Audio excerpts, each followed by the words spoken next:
alliance of Anglo-Saxons and Nazis, and the massive bombing of Soviet cities. Der Krieg war noch nicht zu Ende. Potsdam noch lange nicht in Sicht. Aber Churchill hat schon den Auftrag erteilt, einen neuen Kriegsplan. Es war schlicht und einfach ein Angriff auf die Sowjetunion geplant.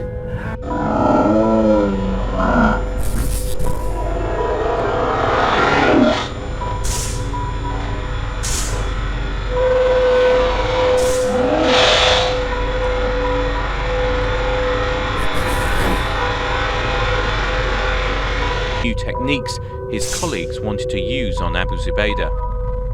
And they methodically described all of the techniques, sometimes using visual demonstrations of, for instance, a facial grasper.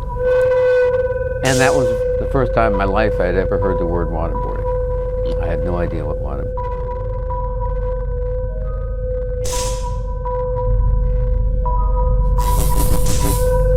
You have been misinformed. Stalin responds with, "Our informants are humble and honest people." Churchill's position is more aggressive. He approaches the US with his plans for Operation Unthinkable, an alliance of Anglo-Saxons and Nazis, and the massive bombing of Soviet cities.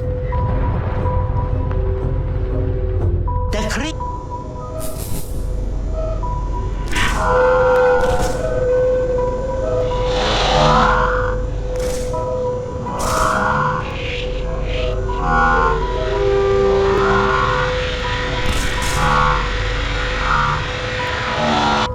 Man wollte dabei 100.000 gerade besiegte Soldaten der deutschen Wehrmacht, das zu charakterisieren, dürfte jedem Denkenden eigentlich überlassen bleiben.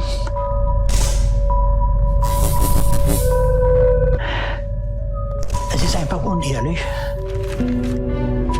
I get up every morning and pray that Stalin is alive and well. Only Stalin can save the world. Winston Churchill. Once the world was saved,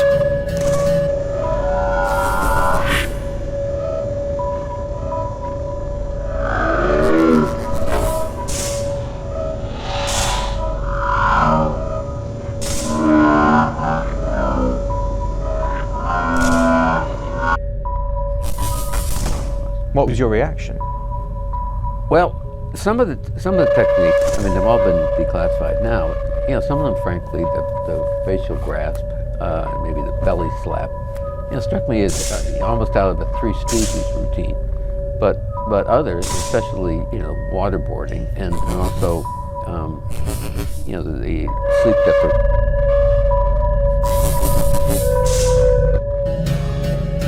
Churchill changed his mind. Any attempt by the Soviets to compete against the Anglo-Saxons had to be quashed forever. The USSR has to be eliminated immediately. General George S. Patton, commander of the US Third Army, demands that the troops do not stop at the Elbe, but move on towards Stalingrad.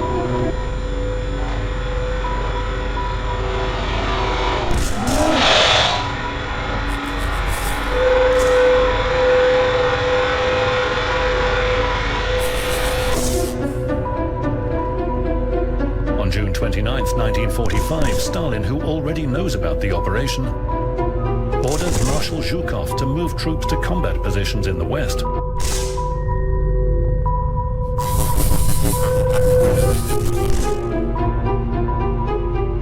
It is now clear to the Allies that a surprise attack is no longer possible. Wenn Churchill bekanntlich die deutschen Kriegsgefangenen sozusagen mobilisiert hat gegen Deutschland erneut die Waffen sozusagen gegen die Sowjetunion damals zu richten?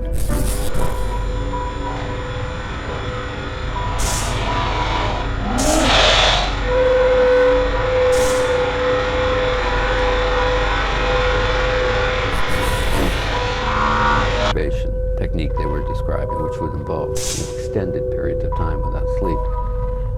You know, frankly, they struck me as something terrifying. President Obama has described the enhanced interrogation program as torture. Do you agree with him? If it was torture, CIA would not have done it. But isn't that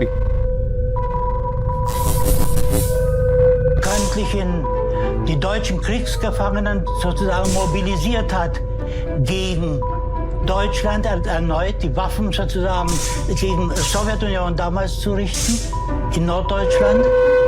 Und er zur Potsdamer Konferenz kommt, Stalin in Frage.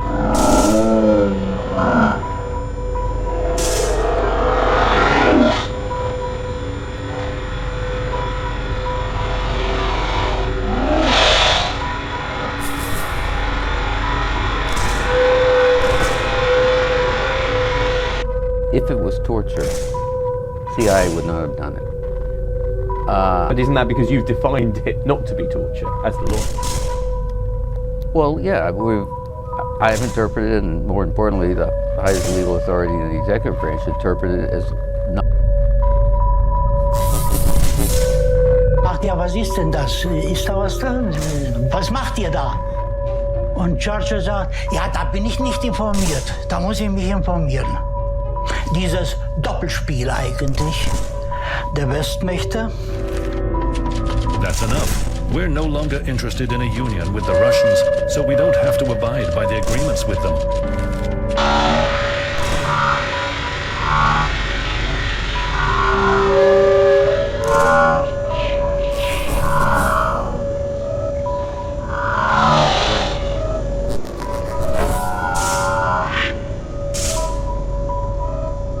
Not constituting the legal definition of torture. But now almost everyone else seems to think it is. Well, there seems to be a substantial opinion in that direction. On taking office, President Obama's new team shut down the enhanced interrogation program. But when We need to make the Yalta Accords non-existent. Harry Truman.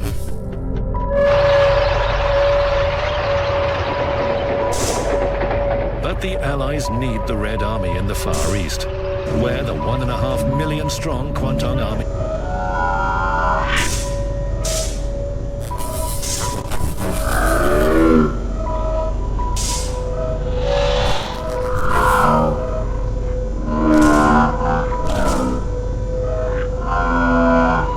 met Obama's key aides, he discovered they wanted the CIA to do something else, accelerate massively its program of drone strikes. The new president wasn't going to take any prisoners. A mistake, says John Rizzo. Killing a source of information should be the last resort, not the first resort. The whole program, you know, is waiting.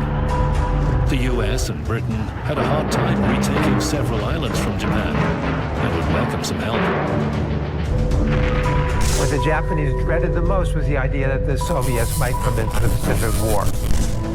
Truman understood this.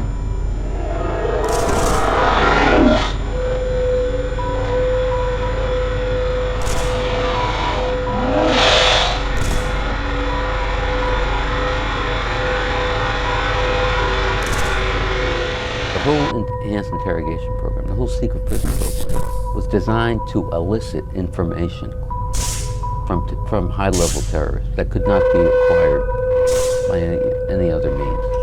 That's what it was about. That's why these people, you know, there were great pains made to capture these people, keep them alive, get them to talk.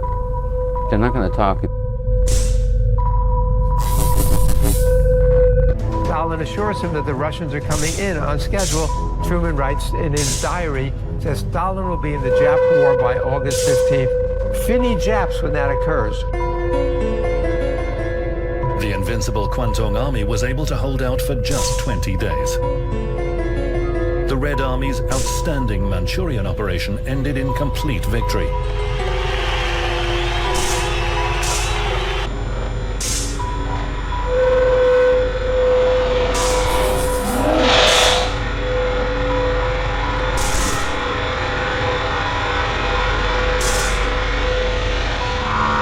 If you blow them out of the sky from 15,000 feet. But the eliciting of information through waterboarding damaged America's reputation abroad and angered some at home. It was simply too much for many to stomach. Immoral, many felt.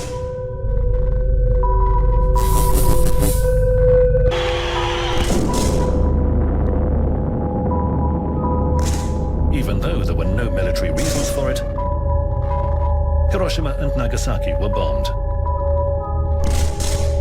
The bomb was not actually dropped on Japan. It was dropped on the Soviet Union as a warning of what's going to happen to the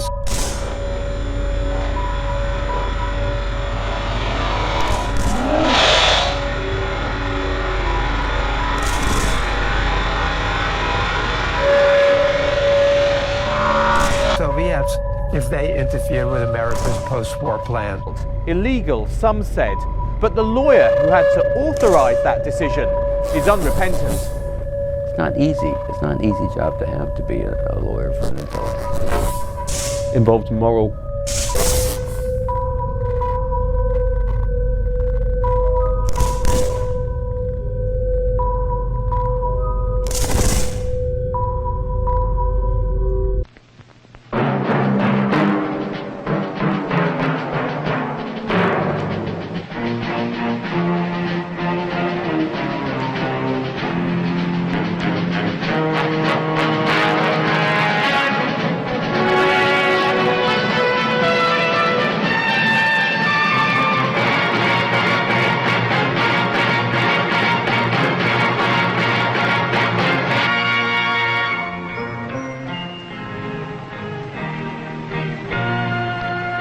Some people have a deep, abiding respect for the natural beauty that was once this country. And some people don't. People start pollution. People can stop it. Write for Pollution Booklet, Box 1771, Radio City Station, New York.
Very